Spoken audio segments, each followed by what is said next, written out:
Hello, good morning students. आज अपन start कर रहे हैं वापस से ऑनलाइन क्लासेस, क्योंकि ये कोविड के चक्कर में हम वापस से नहीं मिल सकते। तो कुछ टाइम के लिए अपन वापस से जो है क्लासेस स्टार्ट कर रहे हैं। और अब मैं आपको स्टार्ट कर रही हूँ एग्रीकल्चर बायोलॉजी में सेकंड चैप्टर बायोटेक्नोलॉजी। ठीक है, और ये दोनों ही मीडियम के लिए एक एक होगा, हिंदी मीडियम वाले बच्चे भी और इंग्लिश मीडियम वाले बच्चे भी। तो यहाँ पे जो चीज़, हालांकि मैंने यहाँ सब इंग्लिश में लिखा है, लेकिन ये हिंदी में भी मैं आपको समझाती जाऊँगी। ठीक है, और ये पढ़ने के लिए आप लोगों ने सबने बुक्स ले ही ली है। तो राजस्थान बोर्ड की जो बुक है आपकी प्रेस्क्राइब सिलेबस में, वो बुक आप सामने रख के इसको पढ़ेंगे। ठीक है, तो सबसे पहले अपन इसका इंट्रोडक्शन लेते हैं। और इंट्रोडक्शन में अपन सबसे पहले देखते हैं कि ये जो वर्ड है, ये जो शब्द है, ये शब्द किससे मिलकर बना हुआ है? Bio plus technology. ठीक है, बायोलॉजी और टेक्नोलॉजी। बायोलॉजी में अपन जो जितने जीवित चीज़ें, लिविंग ऑर्गेनिजम्स की स्टडी करते हैं, जबकि अपन टेक्नोलॉजी थोड़ा सा वर्ड कैसा है, इंजीनियरिंग लाइन का। तो यहाँ पे दोनों चीज़ें मिलके आपकी बायोटेक्नोलॉजी में आएगी। बहुत इम्पॉर्टेंट भी है और इसका अब यूज़ भी बहुत डेली टाइम में किया जाता है। ठीक है, सबसे पहले 1919 में ये टर्म दी थी, और ये टर्म दी थी कार्ल एरेकी। ठीक है, इसलिए इन्हें हम फादर ऑफ बायोटेक्नोलॉजी भी कहते हैं। ठीक है ना। अब देखो, ये जो पूरी चीज़ है, इसका सबसे पहले हमने मीनिंग देख लिया। अब मीनिंग के बाद में हमें इसका देखना है ऑब्जेक्ट, कि इसका क्यों, इसका ऑब्जेक्ट मतलब होता है उद्देश्य, एम, कि हमें क्यों इसकी आवश्यकता पड़ी। तो यहाँ पे अपन ने शॉर्ट फॉर्म में मैंने दे रखा है फॉर्मेशन ऑफ जीनोस, केमिकल, एंटीबॉडीज़, ये जितनी भी केमिकल्स हैं, एंजाइम्स हैं, ये जो भी बायो प्रोडक्ट्स हैं, उन सबको यहाँ पे इसके थ्रू जो है आर्टिफिशियली या कृत्रिम रूप से बनाया जा रहा है। ठीक है, जीमोस क्या है? जीमोस को हम बोलते हैं जेनेटिक कई मॉडिफाइड ऑर्गेनिज्म। ठीक है, यानी कि आनुवांशिक रूप से हम इनको रूपांतरित करते हैं, और इसमें हमें जो अच्छे डिजायर्ड कैरेक्टर जिसको बोलते हैं, वांछित लक्षण जिसे बोलते हैं, उसको हम यहाँ पे यूज़ करते हैं और अच्छी कैटेगरी का एनिमल तैयार करते हैं या प्लांट तैयार करते हैं। ठीक है, तो जीमोस में ये वर्ड कॉमन है, और ऑर्गेनिज्म की जगह आप प्लांट भी ले सकते हो, एनिमल भी ले सकते हो, और कहीं कहीं आपको ट्रांसजेनिक प्लांट और एनिमल्स भी वर्ड आएगा, तो वो सेम है। तो उससे आप लोग कंफ्यूज मत होना, चाहे जीमोस आप इसको कह दो, चाहे आप इसको ट्रांसजेनिक एनिमल या ऑर्गेनिज्म कहें। ठीक है, बात एक ही है, इसलिए कंफ्यूज मत होना। ठीक है, तो इसका मतलब है कि इससे हम ऐसे ऑर्गेनिज्म तैयार करते हैं जिनमें कि हम डिजायर्ड कैरेक्टर को डाल दें। ठीक है, अब यहाँ पे देखो, ये हो गया। उसके बाद में केमिकल्स, बहुत सारे केमिकल्स हैं जिनको हम यूज़ करें। केमिकल में बेस्ट एग्जांपल अपने पास में है मेडिसिन्स। ठीक है, दवाइयाँ, तो उन दवाइयों को उससे बनाते हैं। फिर है जो बॉडीज़ हैं, वो एंटीबॉडीज़ अपने बनाई जा रही है, वैक्सीन बनाई जा रही है। तो ये सब किसके थ्रू हो रहा है? इसके थ्रू। तो मेन ऑब्जेक्ट क्या हो गया? ये जो बायो प्रोडक्ट्स आप बना रहे हैं। फिर उसके बाद में डेफिनेशन, अगर हम इसको कहें तो ये डेफिनेशन क्या है? वैसे बुक्स में बहुत सारी डेफिनेशन दी हुई है, पर अब मैं एक बहुत शॉर्ट फॉर्म में इसको लिख रही हूँ। In this process production of GMOs, हालांकि और भी चीज़ें हैं, लेकिन अपने लेके चल रहे हैं जीमोस इन विट्रो कल्चर।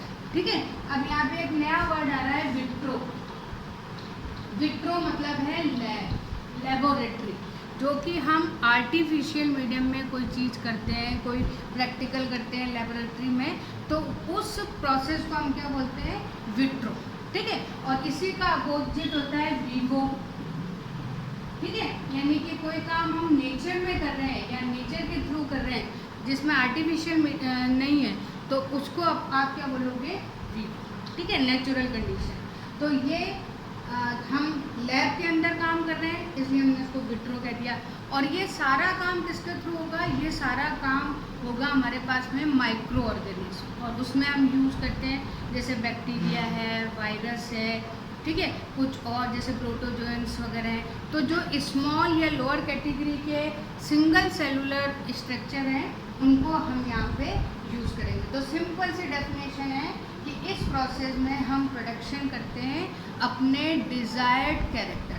ठीक है, अब वो फॉर्म कुछ भी हो, जीमोज कह सकते हो, केमिकल्स कह सकते हो, एंटीबायोटिक्स कह सकते हो, कुछ भी है वो हम उसको यूज़ करके कह सकते हैं। फिर उसके बाद में इसके बाद अपन स्टार्ट कर रहे हैं इसकी हिस्ट्री। ठीक है, इम्पॉर्टेंट है और आपके बोर्ड एग्ज़ाम के लिए भी, प्लस जो आपके ये जेट वगैरह का एग्ज़ाम होगा उस एग्ज़ाम में भी इससे रिलेटेड बहुत सारे क्वेश्चंस आते हैं हिस्ट्री से रिलेटेड। तो यहाँ पे जो आपकी बुक्स में अधिकतर जो चीज़ें हिस्ट्री में दी हुई है वही है, बाकी अगर अपन डिटेल में जाते हैं तो बहुत ज़्यादा इस पर बायोटेक्नोलॉजी पे काम हुआ है। ठीक है ना। तो सबसे पहले अगर अपन देखें तो एंशियंट टाइम से, या आप घर में भी देखते हो तो घर में अपन दही भी बनाते हैं, सिरका भी बनाते हैं, और आजकल जैसे डोसा है, इडली है, ये फर्मेंटेशन करते हैं। तो ये सब जो हम अगर वैसे देखें तो एक्चुअली एंशियंट टाइम से, बहुत प्राचीन टाइम से हम बायोटेक्नोलॉजी को यूज़ कर रहे हैं। ठीक है ना।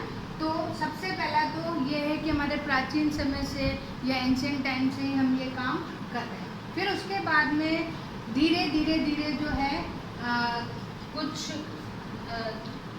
अपने पास में चीज़ें आई, जैसे मान लीजिए केमिकल वगैरह हम बना रहे हैं, जैसे सिट्रिक एसिड है, एसिटिक एसिड है, अल्कोहल है, जो अपन केमिस्ट्री लैब में यूज़ करते हैं, तो वो भी इसके थ्रू बनाए गए। ठीक है। फिर यहाँ पे देखो सबसे पहले, ठीक है, यहाँ पे ये नाम दिया था 1919 में कार्ल एरिकी में। एरिकी ने इसलिए इसको उनको फादर ऑफ बायोटेक्नोलॉजी बोला है। अब यहाँ पे अगर अपन एक्चुअली देखें तो जो प्रोसेस स्टार्ट किया था वो प्रोसेस किसने स्टार्ट किया था, पॉल बर्ग। ठीक है।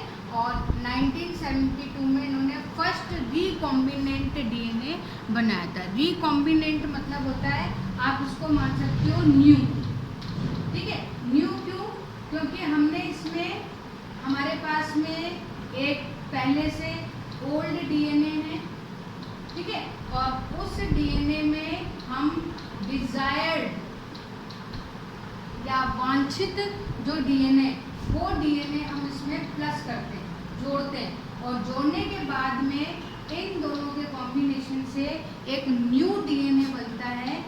इसलिए इस डीएनए को हम क्या बोलते हैं, रिकॉम्बिनेंट डीएनए। ठीक है। और जब आता भी है तो हम इसके लिए अगर इस तरह से स्मॉल r और डीएनए लिखा हो तो इसका मतलब है इट इज़ ए रिकॉम्बिनेंट या पुनर्योजक, अगर हम हिंदी में बोलते हैं तो पुनर्योगज डीएनए। ठीक है। तो ये सबसे पहले 1972 में पॉल बर्ग ने बनाया था, और इन्होंने यूज़ किया था किसको, एक बैक्टीरिया को यूज़ किया था, ई कोलाई।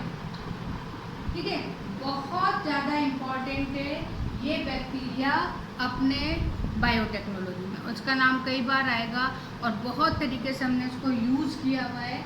और इसलिए यूज़ किया हुआ है क्योंकि ये जो बैक्टीरिया है, ये बैक्टीरिया हमारी बॉडी में इजीली सर्वाइव कर सकता है। ठीक है, सभी की बॉडी में ये आराम से रहता है, कोई हार्म नहीं पहुंचाता है, इसलिए हम इसका यूज़ करते हैं। ठीक है। तो ये जो इश्चिया कोलाई है इसको यूज़ किया गया और इसमें डिज़ायर जो है जीन को डाल के, ठीक है, सबसे पहले इंसुलिन, आर्टिफिशियल इंसुलिन जिसको अपन बोलते हैं हिम्यूलिन, क्योंकि ह्यूमन के लिए बनाया गया इसलिए हमने उसको नाम दिया है हिम्यूलिन।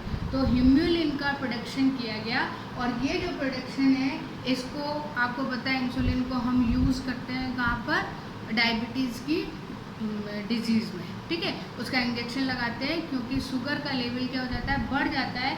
तो ये जो इंसुलिन है हार्मोन, ये हार्मोन हमारे शुगर लेवल को कम करता है, यानी कि ग्लूकोज को ग्लाइकोजन में चेंज कर देता है।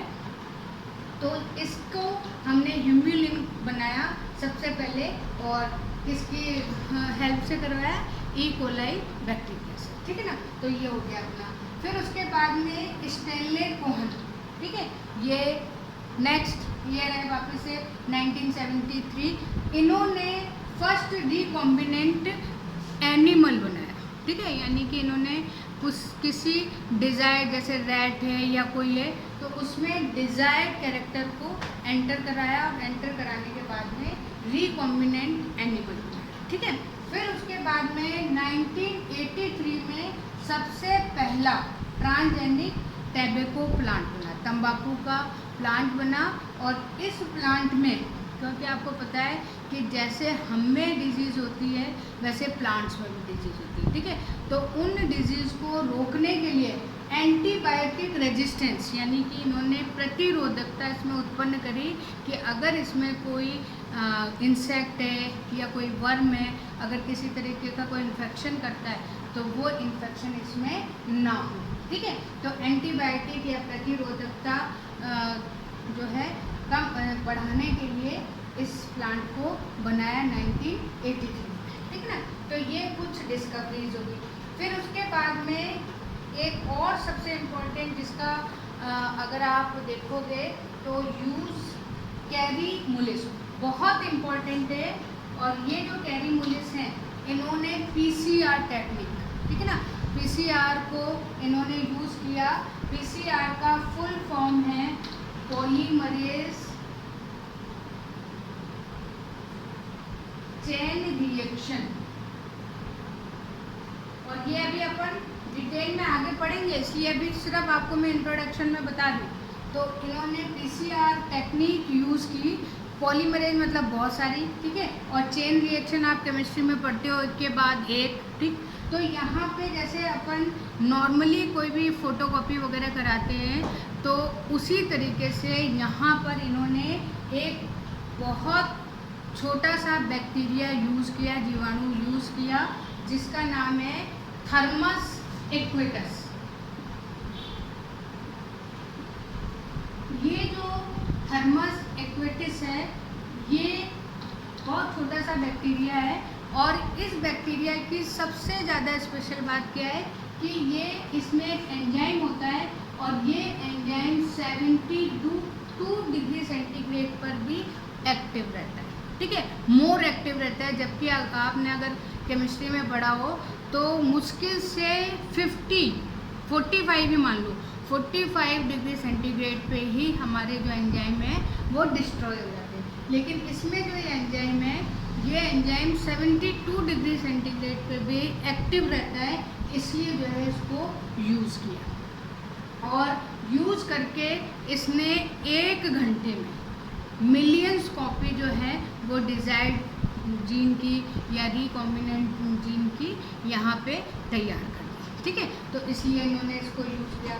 फिर उसके बाद में आजकल जैसे अभी भी आपने देखा है कोई कोरोना का क्या दिक्कत हो रही है, तो वैक्सीन्स बनाए जा रहे हैं, और उन वैक्सीन्स में भी हम इस बायोटेक्नोलॉजी को यूज़ करते हैं। तो ये हमारी बिल्कुल न्यू टेक्नोलॉजी है, जिसमें कि हम ऐसे डिज़ायर्ड जीन्स को एंटर करा के इतने अच्छे जो है जीमोस तैयार कर सकते हैं, केमिकल्स तैयार कर सकते हैं, वैक्सीन तैयार कर सकते हैं, दवाइयाँ तैयार कर सकते हैं, और बहुत सारे फील्ड में इसका अब यूज़ भी हो रहा है। जैसे अगर आपने कभी सुना हो तो आजकल बीटी कॉटन और इस तरीके की क्रॉप्स भी यूज़ हो रही हैं।